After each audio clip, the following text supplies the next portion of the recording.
Buenas tardes amigos de En Tus Propias Palabras, soy Alejandro Ruiz, vean mi cara, estoy contento porque vamos a tratar un tema que difícilmente se aborda en los medios de comunicación y sobre todo con la seriedad y con el tipo de persona que tenemos. Una psicóloga, una sexóloga. ¿Y qué más puedo decir de ti? Venida de la Madre Patria España, Ana María López Lorente, gracias por estar aquí con nosotros, qué gusto. Para la gente que nos está viendo, sí es en vivo, véanla, está en vivo, no crean que es digital ni nada. Platícanos, antes que nada. Eh, Se habla mucho del tema de tabú que es el sexo. ¿Lo es? Efectivamente. Primero, darte las gracias por la oportunidad de entrevistarme en tu programa, Alejandro. Y nada, muy gustosa de estar aquí en Ciudad de México.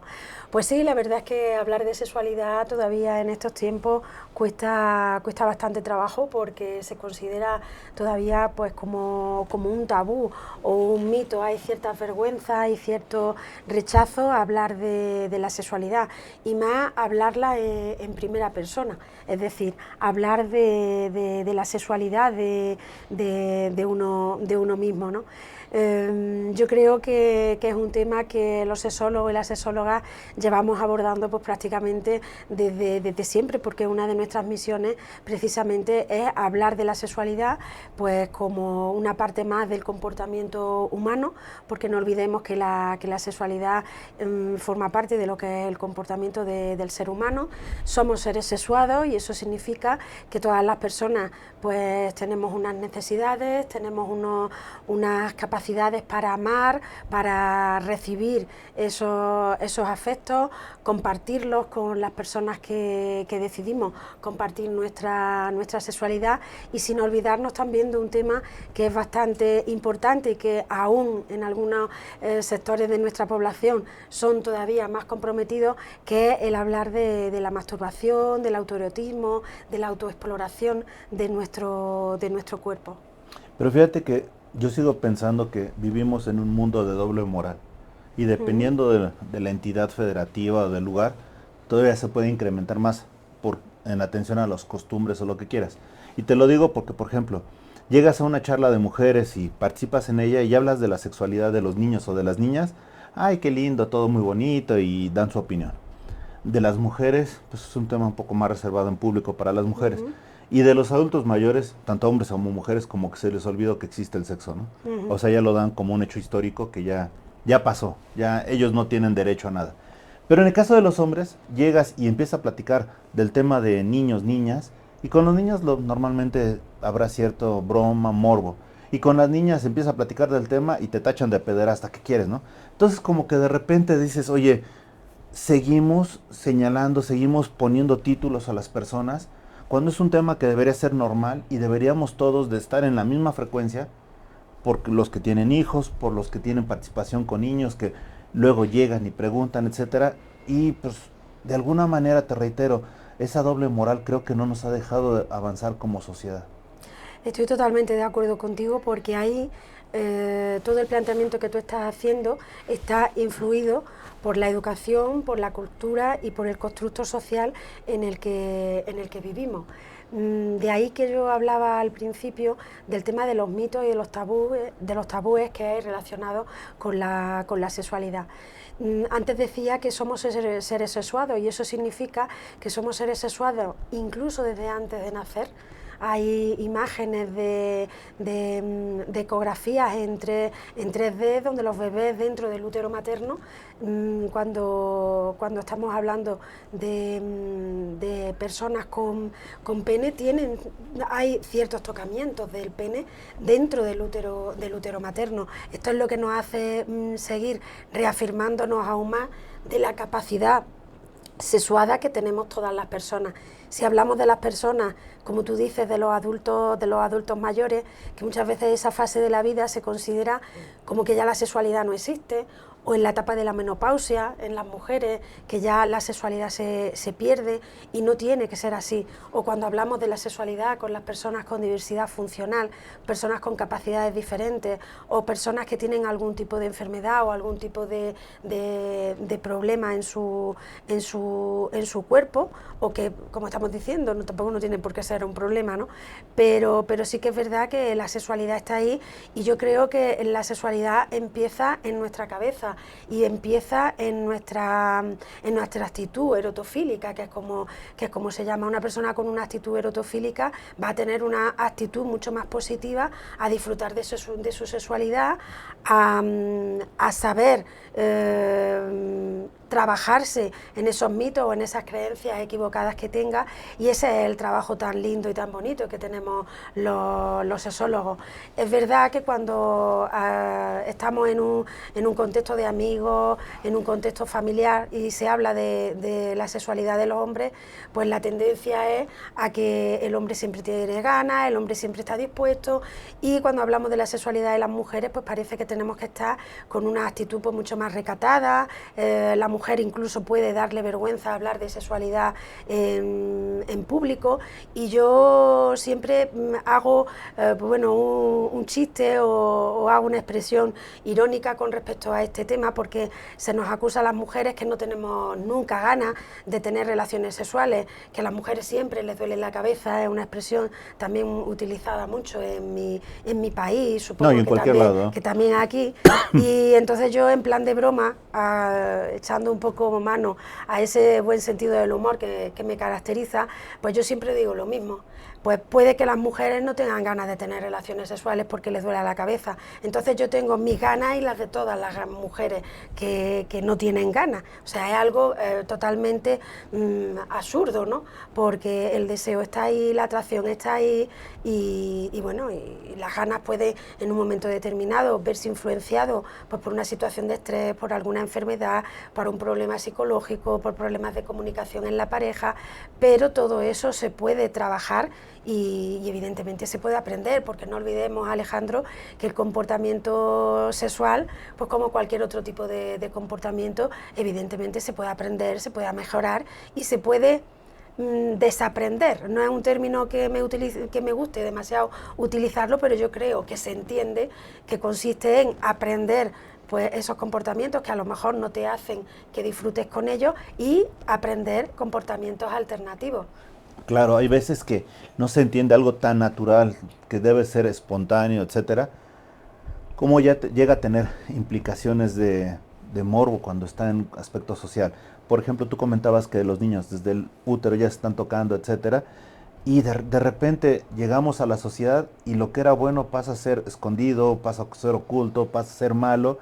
Y no solo eso, sino que vienen ciertas situaciones que lo único que hacen es ensuciar algo que no tiene por qué serlo, ¿no? Efectivamente. Yo siempre digo que el ser humano es especialista en complicarse la vida. Sin duda. Porque complicamos lo sencillo, complicamos lo natural, complicamos lo espontáneo.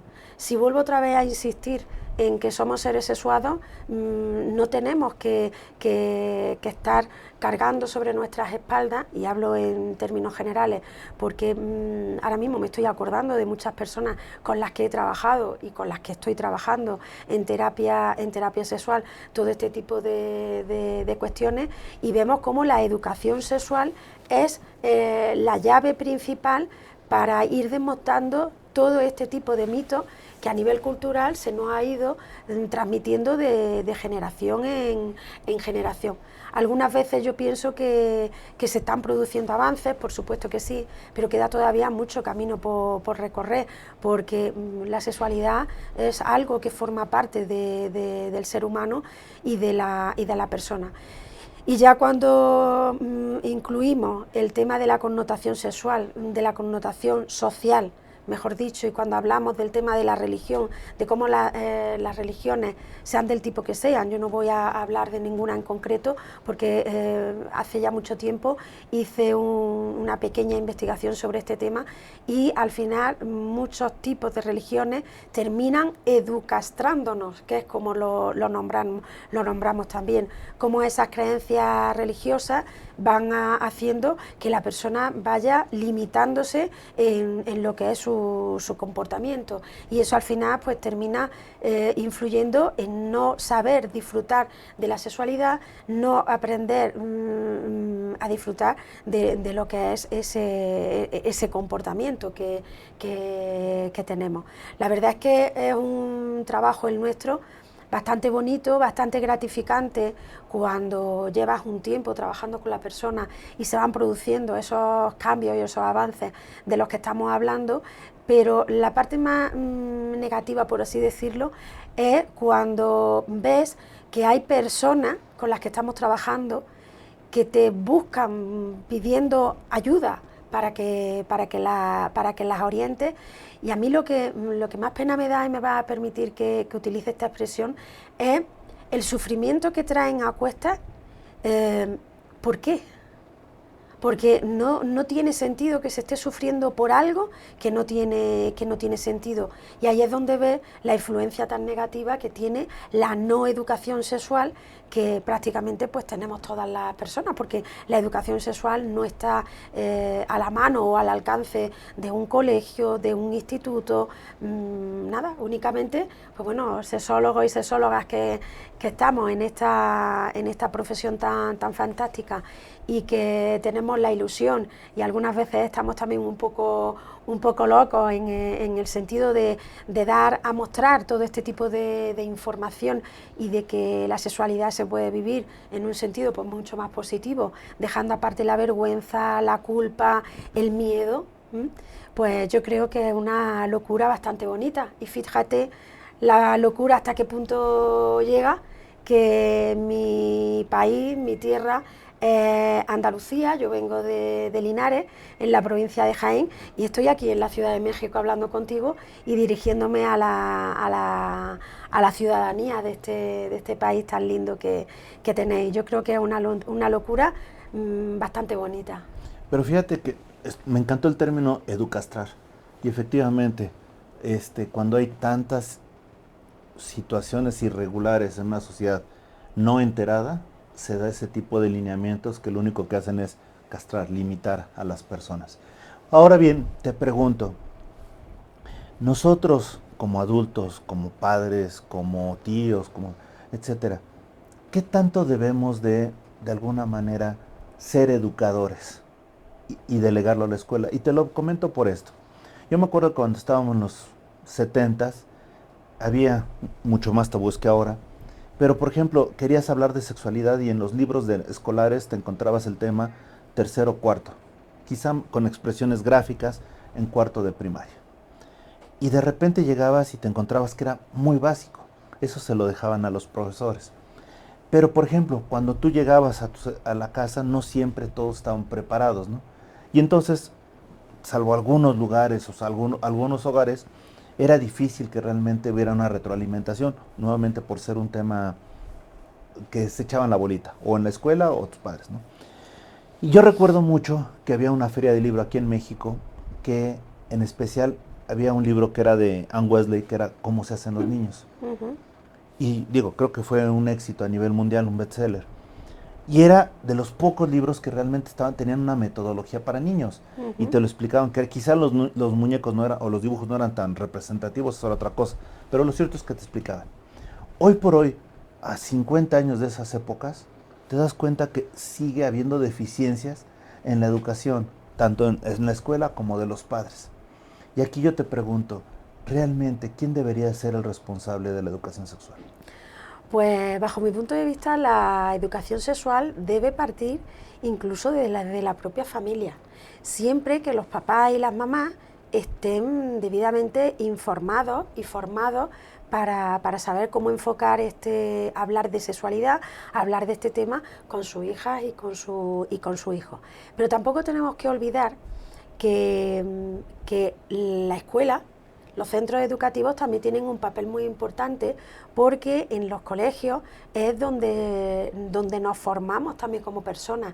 No únicamente vamos al colegio o a un instituto o a la universidad también a formarnos y a recibir una serie de contenidos. Entonces yo creo que yo hablo siempre del trípode de la educación sexual, que es trabajar con la propia persona, trabajar con la familia y trabajar con el profesorado. Evidentemente el profesorado tiene que estar también formado. Muchas de las formaciones que nosotros impartimos están dirigidas a trabajar todos estos temas con los padres y con las madres, porque muchas veces ellos también y ellas se ven limitados a la hora de cómo abordar, qué le explico a mi hijo o a mi hija, hasta dónde puedo llegar, cómo se lo explico, a qué edad empiezo. Son dudas que nos encontramos muchas veces en los padres e incluso en los propios profesores. Entonces yo creo que el programa de formación de educación sexual debe contemplar ese trabajo, porque hay que trabajar en conjunto, y a cada una de las partes, padres, madres, profesores e incluso, como estoy diciendo, a los propios niños y niñas también hay que formarlos.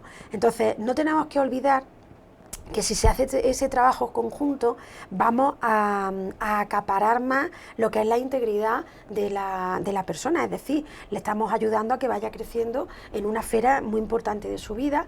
Y hablar de sexualidad no es únicamente hablar de dónde vienen los niños, como tú dices, sino que es hablar de afecto, es hablar de límites, es hablar de saber respetar un no, o enseñarle a los niños y a las niñas hasta dónde tienen que llegar con determinadas actitudes con las personas con las que se relaciona. Y ahora mismo estoy hablando del tema pues bastante controvertido de los abusos sexuales infantiles. Por eso digo que hablar de sexualidad no es únicamente explicarle a los niños el tema de la reproducción, sino que hablar de educación sexual es enseñarle a los niños y a las niñas hasta dónde tiene que llegar su relación y a identificar pues qué otro tipo de comportamientos pueden tener otro tipo de personas con ellos, y que ellos sepan en un momento determinado decir que no. Si los niños y las niñas estuvieran educados desde este punto de vista, pues evidentemente estaríamos previniendo muchos problemas relacionados, como estoy diciendo, por ejemplo, el abuso sexual infantil o lo que es el acoso sexual. No debemos tampoco olvidar, y actualizándonos un poco en nuestra nueva era digital con el tema de los medios de las nuevas tecnologías, cómo hay determinados niños que se sienten presionados a través de las redes sociales, cuántas redes no se han visto denunciadas o se han descubierto porque adultos han utilizado imágenes que le han pedido a niños menores de edad, desnudos en este caso. Entonces todo esto nuestros niños tienen también que saberlo, y nuestras niñas, y tienen sobre todo que saber manejarse en este tipo de circunstancias. También les enseñamos cómo, cuando se den determinadas situaciones, sean capaces de compartirlas con los adultos, bien con papá o con mamá, o bien con los profesores que puedan tener. Y por supuesto, siempre, y hay una palabra que tú has utilizado, que yo la suelo utilizar muchísimo, que es la palabra de la naturalidad. A mí me gusta más utilizar esa palabra que la palabra normalidad, porque lo normal, ¿qué es? ¿O dónde está lo normal? Porque pues, cada uno tiene un concepto de lo que significa, ¿no?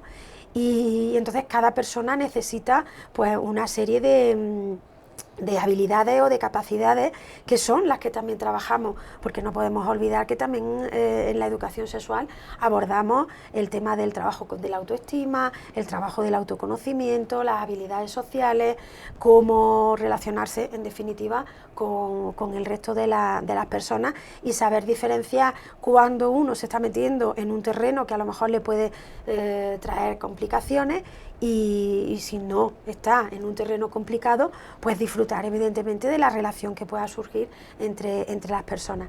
Y hay un término que también a mí me gusta compartir mucho, y es el tema de la diversidad sexual que nos caracteriza a los seres humanos, porque cada persona tiene un concepto de sexualidad diferente, cada persona disfruta y vive su sexualidad también de una manera distinta, y existe un número de componentes en relación a la sexualidad donde cada persona pues, puede vivirla y sentirla, como estoy diciendo, de una manera diferente, y todas deben ser respetadas y todas deben ser vividas desde la propia responsabilidad. Las palabras respeto, responsabilidad, naturalidad son palabras que van acompañando a la sexualidad siempre. Nadie es mejor que nadie porque tenga unas determinadas prácticas o porque considere que su sexualidad debe disfrutarla de una forma o de otra.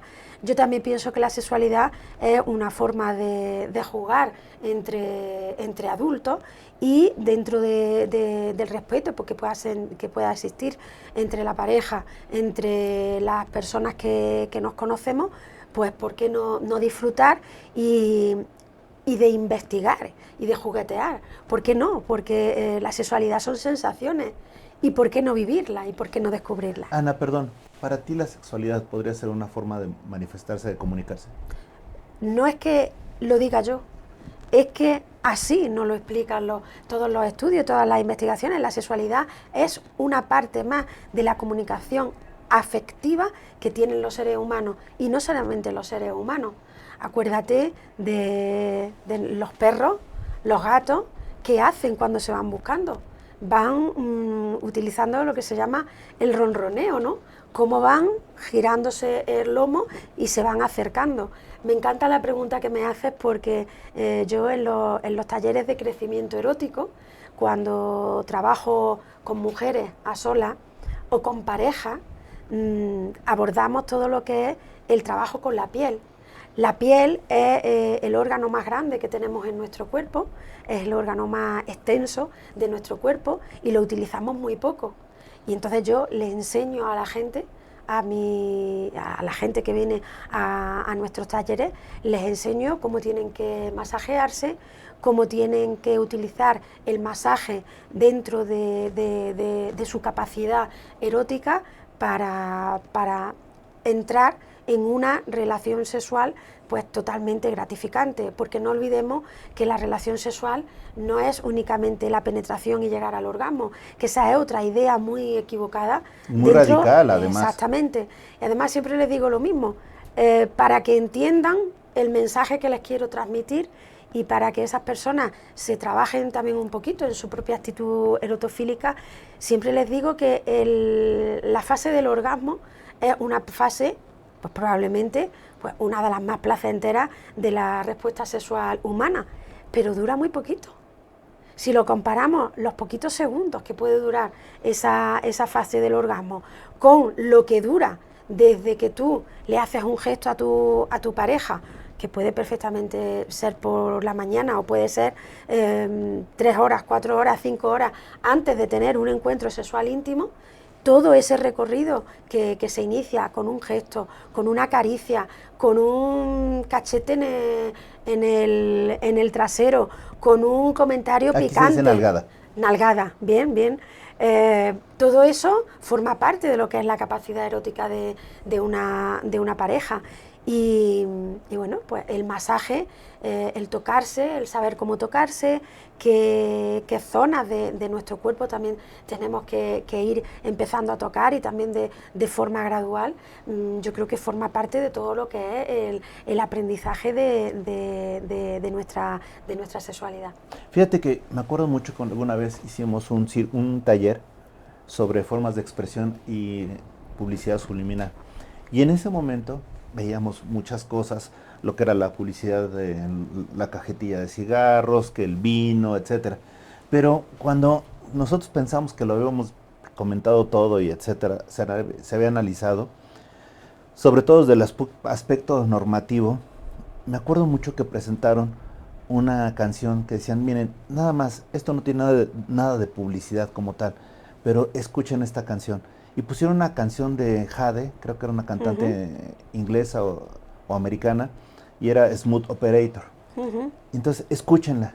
Y todo el tiempo, dicen, todo el tiempo, esta canción, son 3 minutos 20, por la forma de ser y por el tipo de canción, te tiene excitado. Y dices, ¿cómo? Dice, es que es el tipo de canción, escúchala y todo, y te lleva al subconsciente. Esa es una canción, y por ejemplo me comentaban, por ejemplo, que ritmos que son muy propicios para este tipo de seducción a los instintos, si lo quieres llamar así, era el tango, por ejemplo, el bossa nova, que de repente, escúchalo, ¿no? Entonces dices, ah, caray. Y dentro de esas cosas, yo te hago la pregunta, ¿hasta dónde llega? Vamos a regresar al punto, lo natural y la perversión.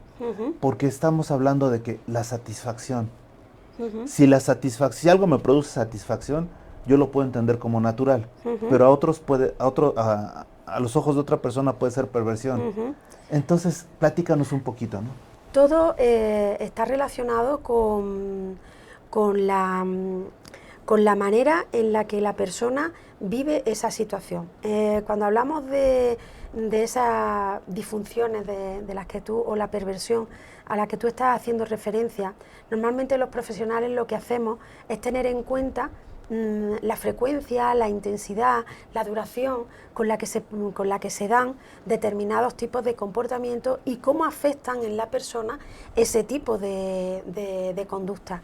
Lo que para una persona pues se puede considerar algo natural, y te voy a poner un ejemplo.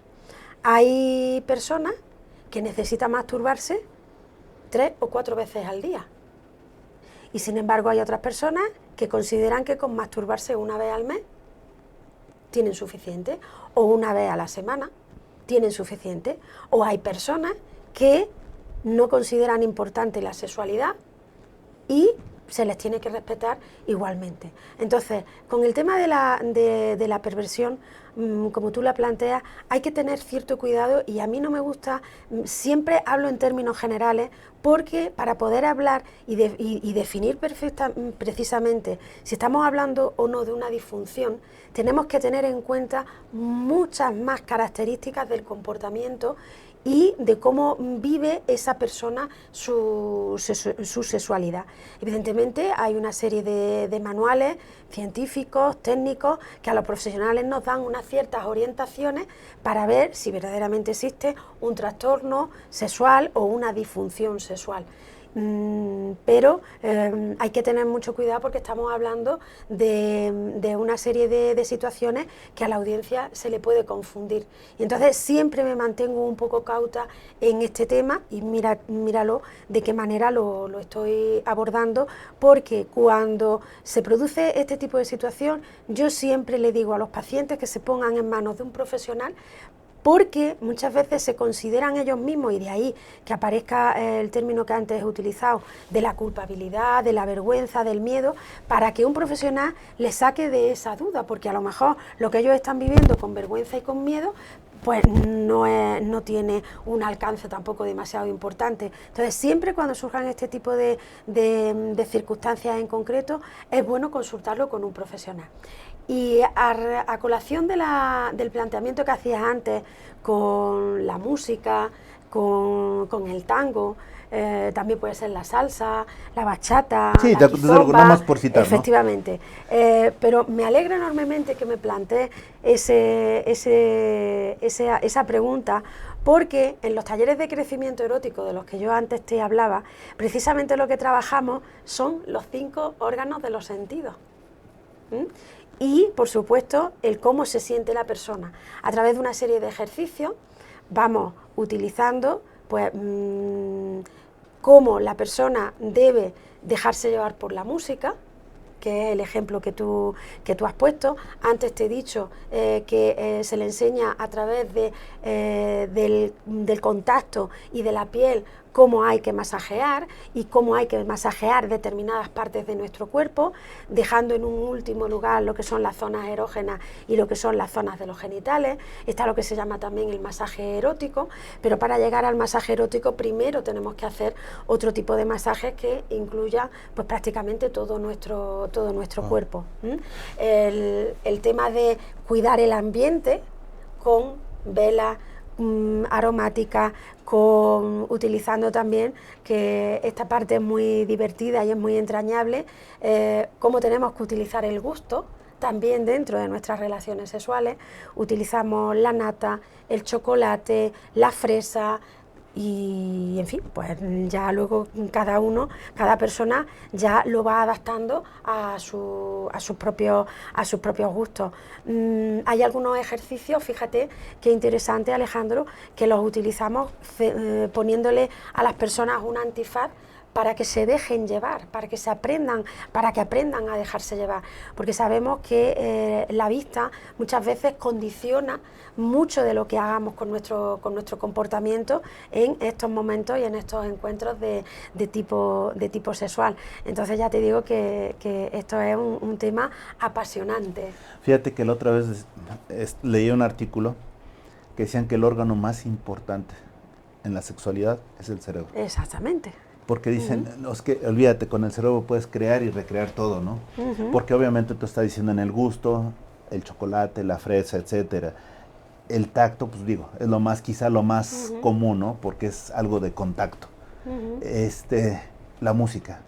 La música que de repente escuchas y te puede inducir a ciertas situaciones.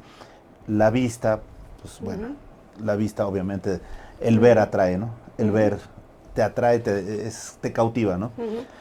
Por citar, me faltó uno, pero el olor, el perfume, digo, por eso son... Además, todos podemos tener algún recuerdo de algún encuentro que asociemos con un olor en particular. Sin duda. Y algo que me comentaban que era impresionante lo que se está dando ahora es la imaginación. Y le digo, a ver, cítame un ejemplo. Me dice, lo que está pasando ahorita con el, ¿cómo le llaman? El sexting, ¿no? Sí. El chateo con de cuestiones sexuales. Sí. Cómo de alguna manera tú estás leyéndolo y todo y te produce cosas, ¿no? Y le digo, bueno, ¿y eso? Me dice, es que mientras muchos piensan que eso es una enfermedad, porque están diciendo, etcétera, al final es una cuestión de acá. Y muchas de las cosas que se están dando es de acá. No tienes que verlo para sentirlo. La fantasía erótica también la trabajamos mucho dentro de los talleres de crecimiento erótico. ¿Por qué? Pues porque el que una persona se imagine determinadas posturas, determinadas situaciones que pueden venir de una película misma que se pueda ver. Si tú a eso le añades algo de tu imaginación, como nosotros decimos por mi tierra, algo de nuestra propia cosecha, pues eso tiene una capacidad erótica bastante grande. Y el tema de las fantasías sexuales, sobre todo con las mujeres, tenemos que trabajarlo mucho, porque muchas mujeres se sienten mal cuando abordamos este tema.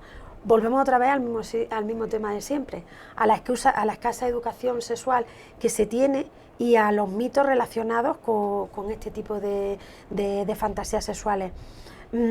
Porque se consideran como que están haciendo algo impuro, el tener una serie de imágenes en su cabeza. Y yo precisamente les enseño a tener fantasías sexuales, o sea, totalmente a lo contrario de lo que está establecido, porque está demostrado que esas fantasías sexuales van a influir de manera mucho más positiva en el disfrute de su propia sexualidad, con lo cual van a sentir de forma distinta.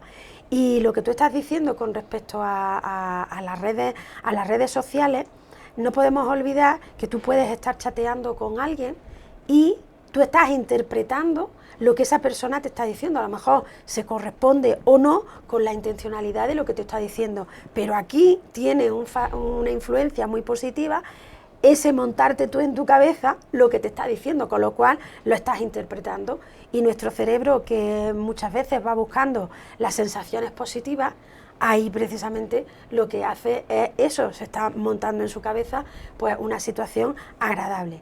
Que la parte más negativa de todo esto está en cuando las personas que han chateado se conocen y muchas veces se produce un vínculo estrecho, pero otras veces se produce la parte contraria, que es la decepción de encontrarte pues, con una persona que no se corresponde para nada con lo que tú creías que era a través de esos mensajes que se han producido.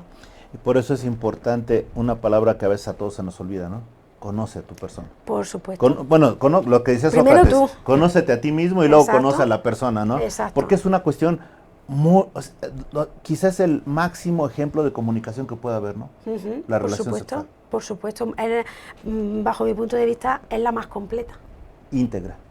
Exactamente. Dentro de eso hay dos cosas que me llaman mucho la atención. Fíjate que en el caso de los hombres, y esto en múltiples charlas con amigos que hemos tenido, compañeros, incluso programas aquí, se ha visto, siempre se tiende que la virilidad está en función del tamaño, ¿no? Y es una de las cosas que todo el mundo lo ha visto. Hay una imagen de una persona de color en el WhatsApp que es impresionante, ¿no?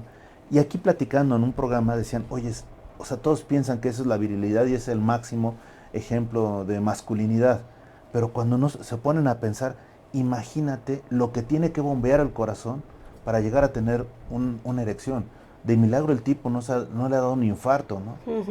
Y en ese sentido te pregunto, ¿qué tanto encausa la sociedad ese tipo de entendimientos?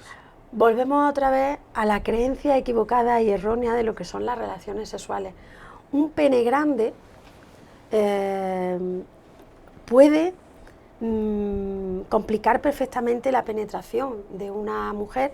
Estoy hablando de relaciones heterosexuales, pero en una relación homosexual puede pasar también lo mismo. La vagina, su cavidad, tiene un determinado tamaño. Un pene demasiado grande a la mujer le molesta, y más aún cuando esa vagina y esos genitales de la mujer y ese cuerpo de la mujer no está lo suficientemente erotizado y no está lo suficientemente excitado y lubricado para que se produzca la penetración de ese pene. Perdón, ¿a manera de violación? Hombre, si estamos hablando de violación... No, me refiero a manera de relación en que todo es imprevisto, es a lo que me refiero. Cuando estamos hablando desde el punto de vista que tú lo estás planteando como una violación, evidentemente es algo aberrante.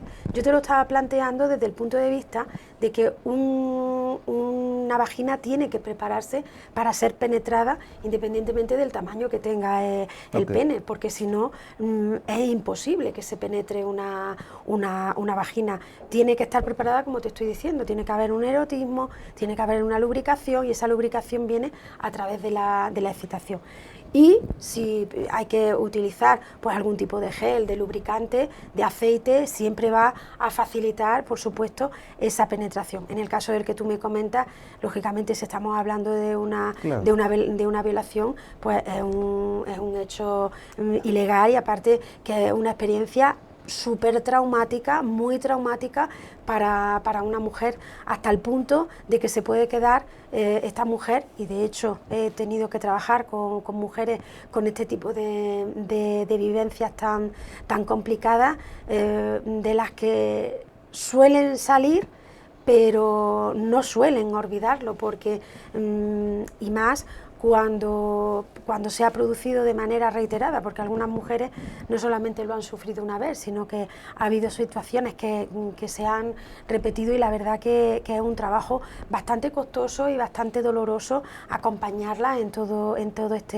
en superar este tipo de situaciones. Yo siempre digo lo mismo, y hay por ahí un dicho que me imagino que por aquí también lo tendréis en vuestra tierra, y es que más vale chiquita y juguetona que no grande y torpona. Yo pienso que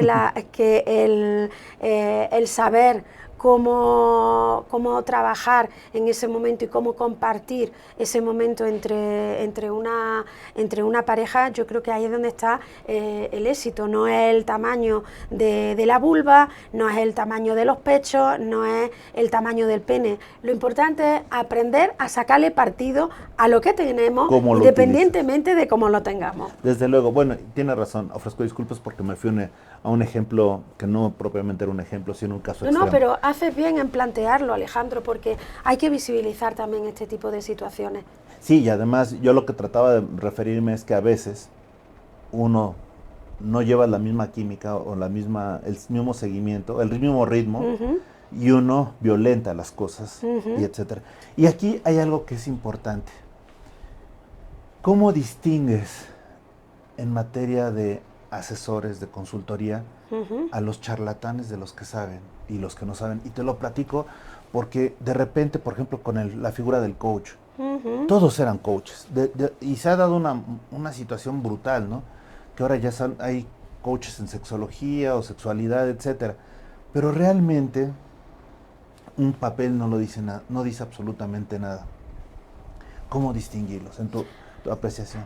Pues estás abordando un tema que yo estoy especialmente sensibilizada con él, y en cierta medida me va a permitir que utilice una expresión hasta cabreada con él, con ese término. Y me doy cuenta que aquí tenéis el mismo problema que tenemos en España en este sentido.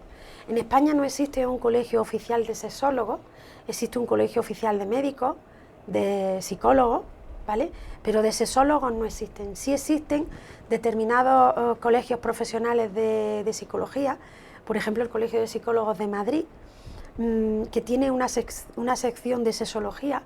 Ese es el único colegio de sexólogos de España al que yo pertenezco, que es donde se tuvo que hacer esta especialización en concreto para precisamente controlar y ofrecer una serie de garantías, no controlar por controlar, sino controlar para ofrecer ese buen servicio y esa calidad del servicio que pueda ofrecer un profesional realmente formado en sexología. Y es en el Colegio de Psicólogos de Madrid, como te estoy comentando. ¿Por qué? Pues porque a la ciudadanía hay que ofrecerle una serie de garantías, porque yo creo que cualquiera, si tiene que hacerse una operación de corazón, no va a un médico cualquiera o a un coach cualquiera. Siempre tenemos que ir buscando al cirujano torácico que esté viviendo en la zona en la que nosotros vivimos. ¿Para qué? Para que nos pueda hablar de qué es lo que nos pasa en nuestro corazón y qué intervención quirúrgica es la que hay que hacer para reparar el problema o la dificultad que tengamos en el corazón. Hay muchos charlatanes y hay muchas personas que están viviendo a costa de personas que no saben diferenciar lo que es un buen profesional de otro. Por supuesto que el profesional siempre tiene que estar formado y siempre tiene que estar en continua formación, de ahí el reciclaje profesional, pero a las personas no se les puede vender humo. A las personas que te buscan como profesional que eres, tienes que ofrecerle pues, una serie de garantías que no ofrece cualquier persona que sea coach. Si un coach a mí me dice que es coach, pero de formación de base tiene una licenciatura en medicina, un grado en medicina, una licenciatura en psicología, pues entonces me podré creer que esa persona es fiable para hablar del tema de la sexualidad. Una terapia sexual es muchas veces muy complicada, hay que tener en cuenta distintas disciplinas incluso para tener una terapia sexual adecuada, porque hay algunas veces que utilizar medicación, hay que utilizar técnicas de psicología y de sexología, evidentemente, y eso no lo puede hacer un charlatán al que tú te estás refiriendo. Entonces, si el COA tiene una base científica detrás de su formación, bienvenidos y bienvenidas sean. Si no existe eso, bajo mi punto de vista, hay que poner en duda a esa persona que dice que es un coach. ¿Por qué? Pues porque nos encontramos, y yo de hecho tengo pacientes ahora mismo que han estado trabajando con coach y se ha producido un retroceso bastante importante en su estado anímico y emocional, y encima no le han resuelto el problema a nivel sexológico que tenían. Así que hay que tener muchísimo cuidado. No, y además algo que es importante es que en este caso normalmente te das cuenta que es un charlatán, pero ya hasta que lo viviste, ¿no? Y el daño está hecho. El daño está hecho, por desgracia. Tratar de prevenir ese tipo de situaciones a través de colegios, de profesionistas, realmente de un control, ¿no? Me parece excelente lo que estás platicando, estamos a unos minutos de irnos. Por favor, dales tus redes sociales. Pues en redes sociales, si ponen mi nombre, Ana María López Lorente, me pueden encontrar en Facebook, me pueden encontrar en Instagram y me pueden encontrar en la página web que tengo. Entonces, con poner mi nombre es suficiente. Ya haremos lo posible, ya le estaremos aquí tratando de seducir intelectualmente, para Muy no decir, bien. y ojalá que puedas colaborar más con nosotros. Ujú. Y otra cosa que también me llama mucho la atención y te lo pregunto, ¿crees que realmente sabemos como sociedad, como personas, el valor de un no? A veces parece que no lo sabemos. Y sobre todo tenemos que aprender a respetar. Antes lo decía, y tenemos que saber lo que significa un no. Si alguien quiere tocarme a mí y yo no me siento cómoda con esa persona, pues tengo que decirle que no. El problema está en que muchas veces esa capacidad no se tiene. Y en los talleres de crecimiento erótico y en esos talleres de educación sexual es donde enseñamos a las personas precisamente a potenciar sus habilidades sociales y en el momento en el que se sientan violentos o se sientan incómodos, pues evidentemente hay que poner un límite. Para explicar esto, yo lo utilizo con un ejemplo.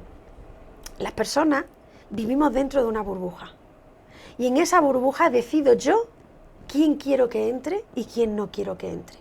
Y si yo no quiero que entre alguien, no va a entrar. ¿Por qué? Pues porque lo estoy diciendo yo, no quiero. Pero es que a mí me pasa lo mismo con otro tipo de personas, porque yo veo a las personas dentro de esa burbuja también. Entonces, hay una tendencia a ¿qué? Pues a entrar en esa burbuja de esas personas en función de la confianza, de la amistad, del cariño, del vínculo que existe con esa persona. Entonces, lo que yo quiero para mí es lo que también quiero para el resto de las personas que me rodean.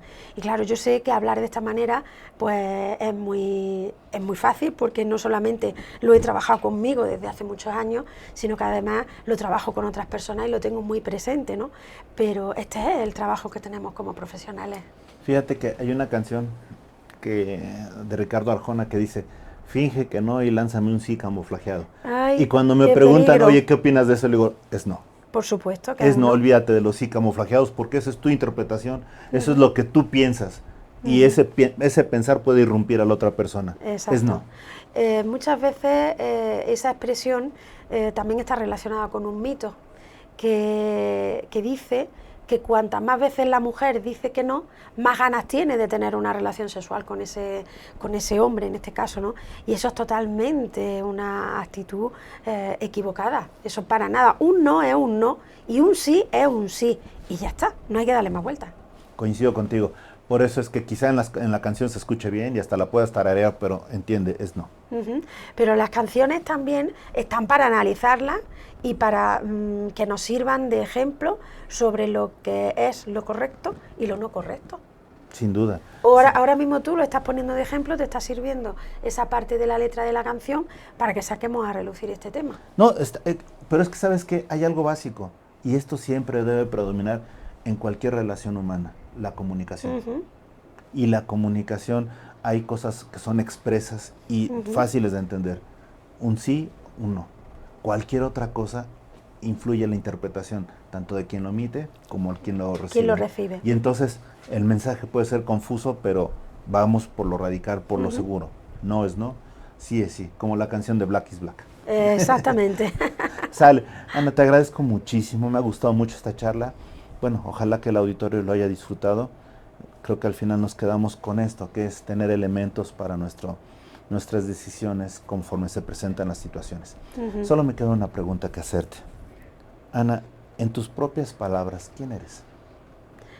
Pues Ana es una mujer que se ha ido haciendo a lo largo de todos estos años, de la que me siento muy orgullosa y muy contenta, porque yo siempre he sido una persona, y sigo siendo, una persona muy cargada de ilusiones, y lo más bonito que me está deparando la vida de momento es que aquellas ilusiones que yo tenía de niña y de chica adolescente, con la edad que tengo, puedo decir que estoy viviendo muchas de aquellas ilusiones, que sigo viviéndolas y que por supuesto pues tiene muchas ganas de seguir viviendo y de seguir sintiendo todo lo bueno que me está dando la vida.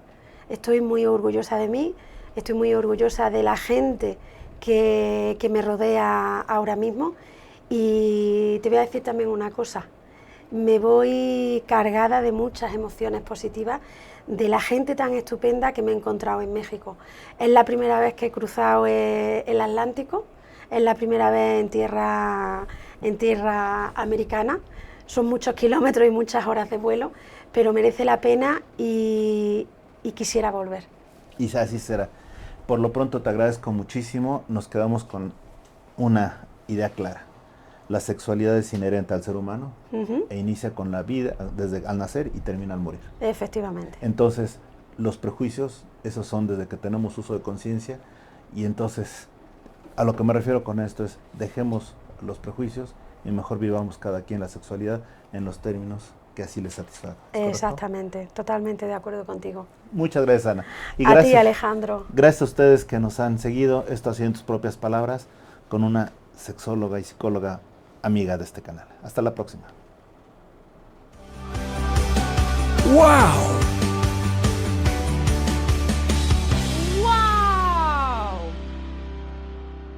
¡Wow! MX.tv